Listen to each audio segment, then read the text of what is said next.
Rafale ತೋರಿಸ್ಬಿಟ್ಟು ಪಾಕಿಸ್ತಾನಿಗೆ bomb ಸರ್ಜಿಕಲ್ಲು ಅಂತಾರೆ tax ಮನಿನ. 2 ವರ್ಷದಿಂದ Covid ಬಂದಾಗ ನಾನು ಅವತ್ತು ಮಾತಾಡಲಿಲ್ಲ, ಕೆಲವು ವಿಚಾರಗಳನ್ನು ನೀವು ಕೇಳಿದ್ರಿ, ಆದರೆ ಅವತ್ತು ಒಳ್ಳೆ ದಿವಸ ಅಲ್ಲ ಅಂತೇಳಿ ನಾನು ಸುಮ್ಮನೆ ಇದ್ದೆ.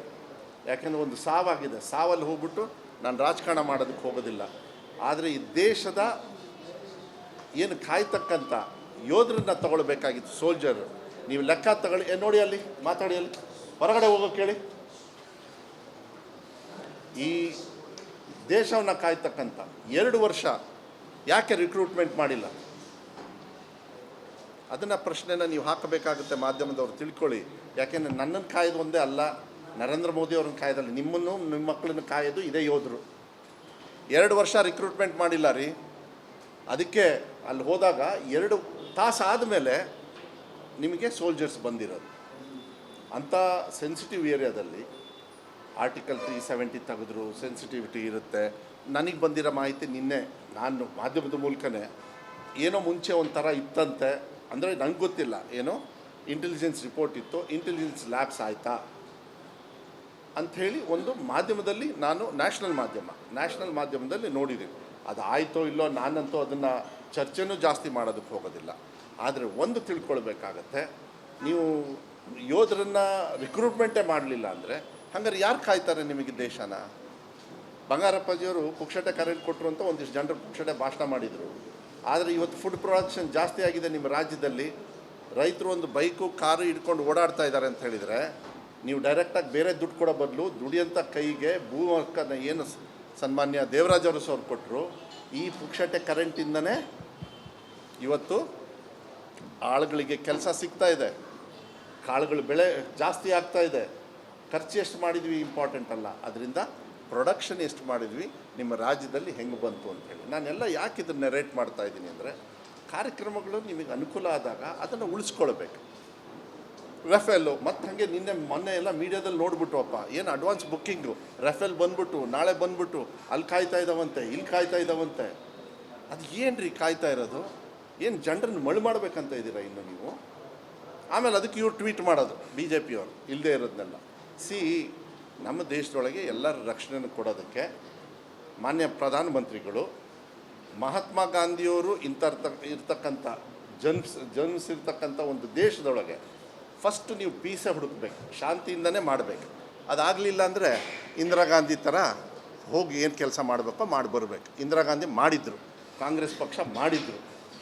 ಇವ್ರು ಬರೀ ಹೇಳ್ಕೊಳ್ತಾರೆ, ರಫೇಲ್ ತೋರಿಸೋದು, ಇದು ಮಾಡೋದು. ಆಮೇಲೆ ಏನಾದ್ರು ಕಾಂಗ್ರೆಸ್ ಅವ್ರು ಹೇಳಿದ ತಕ್ಷಣ ಪಾಕಿಸ್ತಾನಿಗೆ ಹೋಗಿ ಈ ಥರದ್ದೆಲ್ಲ ಬಿಡಬೇಕಾಗುತ್ತೆ. ಅದಕ್ಕೆ ಜಾತಿ ಗಣತೆ ಮಾಡಿದಾಗ ಎಜುಕೇಷನ್ ಕ್ವಾಲಿಟಿನೂ ಕೂಡ, ಈಗ ಹೇಳಿದರು ಮುಸಲ್ಮಾನ್ ಬಾಂಧವರು ಬೇರೆ ಬೇರೆ ರೀತಿಯಲ್ಲಿ ಅವ್ರನ್ನ ವರ್ಣನೆ ಮಾಡ್ತಾರೆ. ಮಾಡಬಾರ್ದು, ಅವ್ರಿಗೆ ಎಜುಕೇಷನ್ ಕೊಡಬೇಕು. ಹಿಂದುಳಿದವರು, ಬೇರೆ ಬೇರೆ ಜಾತಿಯವರು, ಕೂಲಿ ಮಾಡ್ಕೊಂಡು ಬಂದವರು ಮುಂಚೂಣಿಯಲ್ಲಿ ತರಬೇಕು. ನನ್ನ ಇಲಾಖೆಯಲ್ಲಿ ನೀವು ನೋಡಿದ್ರಿ, ಮೊನ್ನೆ ಯಾರೋ ಬಸ್ ಡ್ರೈವರೋ, ಬಸ್ ಕಂಡಕ್ಟ್ರೋ, ಬಸ್ ಮೆಕ್ಯಾನಿಕನು ಫಸ್ಟ್ ರ್ಯಾಂಕ್ ತೊಗೊಂಡಿದ್ದಾನೆ. ಯಾರು ಸಾಹುಕಾರ ಮಕ್ಕಳಲ್ಲ, ಬರೀ ಯಾರು ಬಡವರು ಅಷ್ಟೇ. ಬುದ್ಧಿ ಇಲ್ಲಿರುತ್ತೆ. ಅದಕ್ಕೆ ಯಾವಾಗಲೂ ಹೇಳ್ತೀನಿ 2 ವಿಚಾರನ. ಏನು ಅಂತ ಹೇಳಿದರೆ, ನಿಮ್ಮ ದೇವಸ್ಥಾನದಲ್ಲಿ ಗಂಟೆ ಹೊಡಿತಾವೋ ಏನೋ ಗೊತ್ತಿಲ್ಲ, ಹಿಂದುತ್ವ ಅದು ಇದು ತೋರಿಸೋದಕ್ಕೆ. ಶಾಲೆಯಲ್ಲಿ ಗಂಟೆ ಕರೆಕ್ಟ್ ಟೈಮಿಗೆ ಹೊಡೆದಾಗ ಮಾತ್ರ ಈ ದೇಶ ಉದ್ಧಾರ ಆಗುತ್ತೆ, ಹೊರತು ಇಲ್ಲ ಅಂದರೆ ಆಗೋದಿಲ್ಲ. ನೆನ್ಪಿಟ್ಕೊಳ್ಳಿ, ಈ ದೇಶದಲ್ಲಿ ದೇವಸ್ಥಾನದಲ್ಲಿ ಗಂಟೆ ಹೊಡೆಯುತ್ತೋ ಏನೋ ಗೊತ್ತಿಲ್ಲ, ಹೊಡಿಲಿಲ್ಲ ಅಂದ್ರೂ ಪರವಾಗಿಲ್ಲ, ನನಗಂತೂ ಬೇಜಾರಿಲ್ಲ ವೈಯಕ್ತಿಕವಾಗಿ. ಆದರೆ ಶಾಲೆಯಲ್ಲಿ ಕರೆಕ್ಟ್ ಟೈಮಿಗೆ ಗಂಟೆ ಹೊಡಿಬೇಕು, ಮಕ್ಕಳು ಶಾಲೆಗೆ ಹೋಗಬೇಕು. ಅದೇ ನನಗೆ ಇವತ್ತು ಮಾನ್ಯ ಸಿದ್ದರಾಮಯ್ಯವರು ಆ ಕೆಲಸ ಕೊಟ್ಟಿದ್ದಾರೆ. ಅದನ್ನು 100ಕ್ಕೆ 101% ಕೆಲಸ ಮಾಡ್ತಕ್ಕಂಥ ಕೆಲಸವನ್ನು ನಾನು ಮಾಡ್ತೀನಿ. ಅವರು ನಾಳೆ ಡಾಕ್ಟ್ರ್ ಆಗ್ತಾರೋ, ಈ ದೇಶ ಕಾಯ ಸೋಲ್ಜರ್ ಆಗ್ತಾರೋ, ಇಲ್ಲಾಂದರೆ ಮತ್ತೆ ರೈತ ಅಭಿವೃದ್ಧಿಗೆ ಬಂದು ಅದನ್ನ ಆರ್ಥಿಕವಾಗಿ ಮಾಡೋದಕ್ಕೆ ಇನ್ನೂ ಚೆನ್ನಾಗಿ ಮಾಡ್ತಾರೋ ನನಗೆ ಗೊತ್ತಿಲ್ಲ. ಆದರೆ ಎಜುಕೇಷನ್ ಭಾಳ ಇಂಪಾರ್ಟೆಂಟ್ ಆಗುತ್ತೆ. ಒಂದು ಜಾತಿ ಧರ್ಮನ ಅವರಿಗೆ ಒಂದು ವರ್ಗಕ್ಕೆ ಸೇರಿಸ್ತಕ್ಕಂಥದ್ದು ಅದು ಬಿಡಬೇಕಾಗ್ತದೆ.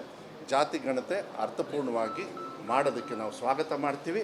ನಮ್ಮನ್ನು ಕಾಪಿ ಮಾಡಿದ್ದಕ್ಕೆ ಅವರಿಗೆ ಧನ್ಯವಾದಗಳನ್ನು ಕೂಡ ಈ ಸಂದರ್ಭದಲ್ಲಿ, ನಮ್ಮನ್ನು ಟೀಕೆ ಮಾಡಿ, ನಮ್ಮನ್ನು ಟೀಕಾ ಟಿಪ್ಪಣಿ ಮಾಡಿ, ಭಾಳ ಕೀಳುಮಟ್ಟವಾಗಿ ಮಾಡಿ, ಸಿದ್ದರಾಮಯ್ಯ ಅವರಿಗೆ ಇಲ್ಲದೇ ಇರತಕ್ಕಂಥ ಹೆಸರುಗಳೆಲ್ಲ ಕೊಟ್ಟು ಕೊನೆಗೆ ಇದೇ ಸಾಲಿಗೆ ಬಂದು ನಿಂತ್ಕೊಂಡಿದ್ದೀರಲ್ಲ BJP ಅವರೇ, ನಿಮಗೆ ಧನ್ಯವಾದಗಳನ್ನು ನಾನು ಈ ಸಂದರ್ಭದಲ್ಲಿ ಹೇಳಲಿಕ್ಕೆ ಇಷ್ಟಪಡ್ತೀನಿ.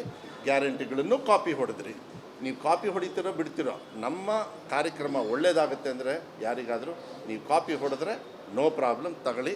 ಅದನ್ನ ಒಳ್ಳೆ ರೀತಿಯಲ್ಲಿ ನಾವು ಹೆಂಗೆ ಏನೇ ಕಮಿಷನ್ ಇಲ್ಲದೆ ಜನರಿಗೆ ತಲುಪಿಸಿದ್ದೀವಿ ಆ ಥರ ತಲುಪಿಸಿದರೆ ನಿಮಗೊಂದು ದೊಡ್ಡ ನಮಸ್ಕಾರ ಮಾಡಲಿಕ್ಕೆ ನಾನು ಇಷ್ಟಪಡ್ತೀನಿ. ಇದು ಜಾತಿ ಗಣತೆ ಮತ್ತು ಸೂಕ್ಷ್ಮವಾಗೂ ಕೂಡ ನಮ್ಮ ಏನು ಮೊನ್ನೆ ಆಗಿರ್ತಕ್ಕಂಥ ಘಟನೆಗಳು ಕೂಡ ನಾವು ಮಾತಾಡಿರ್ತಕ್ಕಂಥದ್ದು.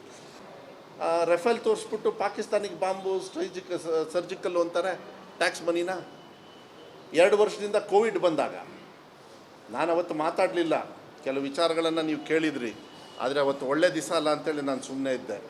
ಯಾಕೆಂದರೆ ಒಂದು ಸಾವಾಗಿದೆ, ಸಾವಲ್ಲಿ ಹೋಗ್ಬಿಟ್ಟು ನಾನು ರಾಜಕಾರಣ ಮಾಡೋದಕ್ಕೆ ಹೋಗೋದಿಲ್ಲ. ಆದರೆ ಈ ದೇಶದ ಏನು ಕಾಯ್ತಕ್ಕಂಥ ಯೋಧರನ್ನ ತಗೊಳ್ಬೇಕಾಗಿತ್ತು, ಸೋಲ್ಜರ್. ನೀವು ಲೆಕ್ಕ ತಗೊಳ್ಳಿ, ನೋಡಿ ಅಲ್ಲಿ ಮಾತಾಡಿ, ಅಲ್ಲಿ ಹೊರಗಡೆ ಹೋಗೋಕೆ ಹೇಳಿ. ಈ ದೇಶವನ್ನು ಕಾಯ್ತಕ್ಕಂಥ 2 ವರ್ಷ ಯಾಕೆ ರಿಕ್ರೂಟ್ಮೆಂಟ್ ಮಾಡಿಲ್ಲ? ಅದನ್ನು ಪ್ರಶ್ನೆನ ನೀವು ಹಾಕಬೇಕಾಗುತ್ತೆ, ಮಾಧ್ಯಮದವ್ರು ತಿಳ್ಕೊಳ್ಳಿ. ಯಾಕೆಂದರೆ ನನ್ನನ್ನು ಕಾಯೋದು ಒಂದೇ ಅಲ್ಲ, ನರೇಂದ್ರ ಮೋದಿ ಅವ್ರನ್ನ ಕಾಯೋದಲ್ಲ, ನಿಮ್ಮನ್ನು ನಿಮ್ಮ ಮಕ್ಕಳನ್ನು ಕಾಯೋದು ಇದೇ ಯೋಧರು. 2 ವರ್ಷ ರಿಕ್ರೂಟ್ಮೆಂಟ್ ಮಾಡಿಲ್ಲ ರೀ. ಅದಕ್ಕೆ ಅಲ್ಲಿ ಹೋದಾಗ 2 ತಾಸು ಆದಮೇಲೆ ನಿಮಗೆ ಸೋಲ್ಜರ್ಸ್ ಬಂದಿರೋದು. ಅಂಥ ಸೆನ್ಸಿಟಿವ್ ಏರಿಯಾದಲ್ಲಿ ಆರ್ಟಿಕಲ್ 370 ತೆಗೆದ್ರು, ಸೆನ್ಸಿಟಿವಿಟಿ ಇರುತ್ತೆ. ನನಗೆ ಬಂದಿರೋ ಮಾಹಿತಿ ನಿನ್ನೆ ನಾನು ಮಾಧ್ಯಮದ ಮೂಲಕನೇ ಏನೋ ಮುಂಚೆ ಒಂಥರ ಇತ್ತಂತೆ, ಅಂದರೆ ನಂಗೆ ಗೊತ್ತಿಲ್ಲ, ಏನೋ ಇಂಟೆಲಿಜೆನ್ಸ್ ರಿಪೋರ್ಟ್ ಇತ್ತು, ಇಂಟೆಲಿಜೆನ್ಸ್ ಲ್ಯಾಬ್ಸ್ ಆಯಿತಾ ಅಂಥೇಳಿ ಒಂದು ಮಾಧ್ಯಮದಲ್ಲಿ ನಾನು ನ್ಯಾಷನಲ್ ಮಾಧ್ಯಮದಲ್ಲಿ ನೋಡಿದ್ದೀನಿ. ಅದು ಆಯಿತೋ ಇಲ್ಲೋ, ನಾನಂತೂ ಅದನ್ನು ಚರ್ಚೆನೂ ಜಾಸ್ತಿ ಮಾಡೋದಕ್ಕೆ ಹೋಗೋದಿಲ್ಲ. ಆದರೆ ಒಂದು ತಿಳ್ಕೊಳ್ಬೇಕಾಗತ್ತೆ, ನೀವು ಯೋಧರನ್ನು ರಿಕ್ರೂಟ್ಮೆಂಟೇ ಮಾಡಲಿಲ್ಲ ಅಂದರೆ ಹಂಗಾರೆ ಯಾರು ಕಾಯ್ತಾರೆ ನಿಮಗೆ ದೇಶನ? ಬಂಗಾರಪ್ಪಾಜಿಯವರು ಪುಕ್ಷಟೆ ಕರೆಂಟ್ ಕೊಟ್ಟರು ಅಂತ ಒಂದಿಷ್ಟು ಜನರು ಪುಕ್ಷಟೆ ಭಾಷಣ ಮಾಡಿದರು. ಆದರೆ ಇವತ್ತು ಫುಡ್ ಪ್ರೊಡಕ್ಷನ್ ಜಾಸ್ತಿ ಆಗಿದೆ ನಿಮ್ಮ ರಾಜ್ಯದಲ್ಲಿ.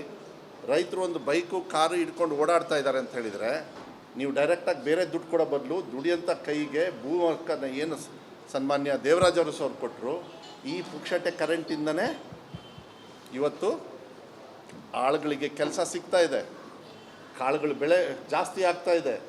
ಖರ್ಚು ಎಷ್ಟು ಮಾಡಿದ್ವಿ ಇಂಪಾರ್ಟೆಂಟ್ ಅಲ್ಲ, ಅದರಿಂದ ಪ್ರೊಡಕ್ಷನ್ ಎಷ್ಟು ಮಾಡಿದ್ವಿ, ನಿಮ್ಮ ರಾಜ್ಯದಲ್ಲಿ ಹೆಂಗೆ ಬಂತು ಅಂಥೇಳಿ. ನಾನೆಲ್ಲ ಯಾಕೆ ಇದನ್ನು ನೆರೇಟ್ ಮಾಡ್ತಾ ಇದ್ದೀನಿ ಅಂದರೆ, ಕಾರ್ಯಕ್ರಮಗಳು ನಿಮಗೆ ಅನುಕೂಲ ಆದಾಗ ಅದನ್ನು ಉಳಿಸ್ಕೊಳ್ಬೇಕು.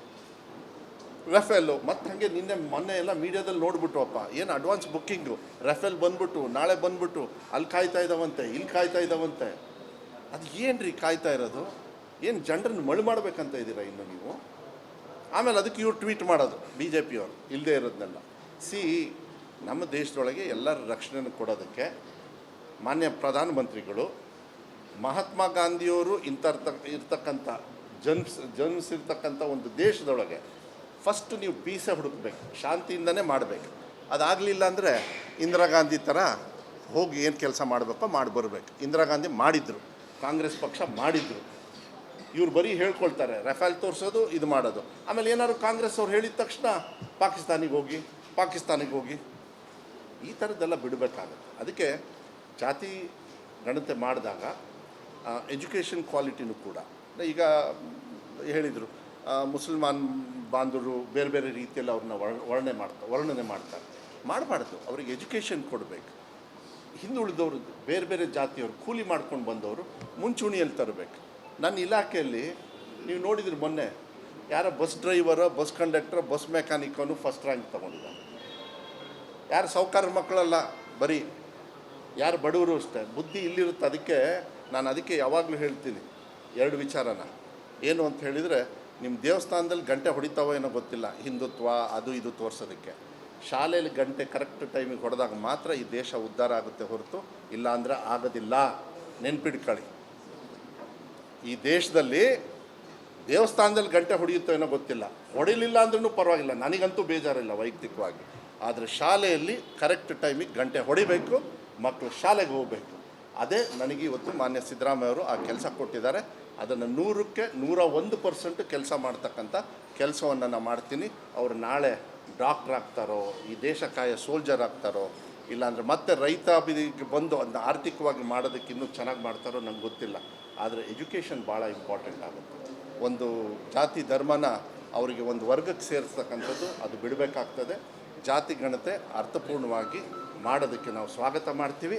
ನಮ್ಮನ್ನು ಕಾಪಿ ಮಾಡಿದ್ದಕ್ಕೆ ಅವರಿಗೆ ಧನ್ಯವಾದಗಳನ್ನು ಕೂಡ ಈ ಸಂದರ್ಭದಲ್ಲಿ, ನಮ್ಮನ್ನು ಟೀಕೆ ಮಾಡಿ, ನಮ್ಮನ್ನು ಟೀಕಾ ಟಿಪ್ಪಣಿ ಮಾಡಿ, ಭಾಳ ಕೀಳುಮಟ್ಟವಾಗಿ ಮಾಡಿ, ಸಿದ್ದರಾಮಯ್ಯ ಅವರಿಗೆ ಇಲ್ಲದೇ ಇರತಕ್ಕಂಥ ಹೆಸರುಗಳೆಲ್ಲ ಕೊಟ್ಟು ಕೊನೆಗೆ ಇದೇ ಸಾಲಿಗೆ ಬಂದು ನಿಂತ್ಕೊಂಡಿದ್ದೀರಲ್ಲ ಬಿ ಜೆ ಪಿಯವರೇ, ನಿಮಗೆ ಧನ್ಯವಾದಗಳನ್ನು ನಾನು ಈ ಸಂದರ್ಭದಲ್ಲಿ ಹೇಳಲಿಕ್ಕೆ ಇಷ್ಟಪಡ್ತೀನಿ.